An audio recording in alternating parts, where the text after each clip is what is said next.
waphinda abuya nalo umnikazi walo akakafili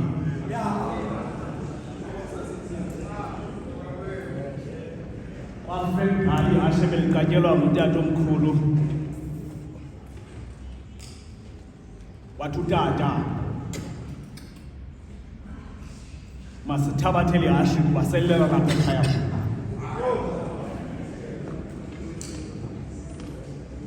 ibisenzela xa utamkhulu ezawuhamba ngalo ebesivuse ekuseni athi bafana ngqwashani ihashe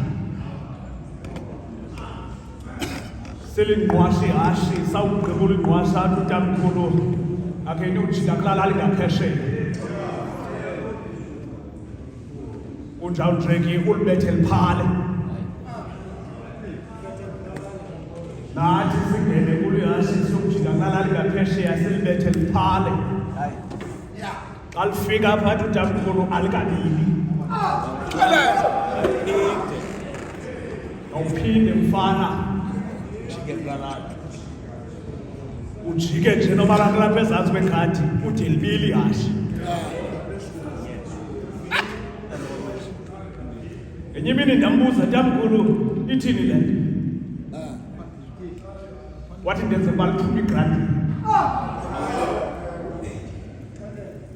ndilapha mna ndibilisi ihashe ukhona utamkhulu okwamzeleikwenkwane ndibilisi ihashe ixesha lokuba utamkhulu aqabele ihashe lakhe njengekwenkwana ke ndibonile ndibili ihashe lomntu omdala akasuka aqabele kulo linganiliswanga ukuze lingabi naborhala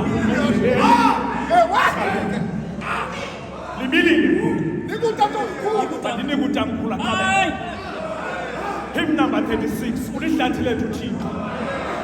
ngamandla ethu yena ekuxakekeni konke uluncedo kwenyaniso asoyiki thina ngoku nokumhlaba ukhululeka nokwintaba ziphoswayo emzini wakhe zathi intlanga zaphaphama thamasa zamazama avakala izulazo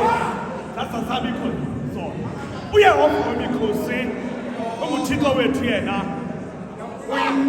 uyinqaba unamandla sophephela kuyo thina ngiyacela ke tshethi kwaya kuthiwe uthe utamkhulu uzathi xa iqabela liphume emadothaneni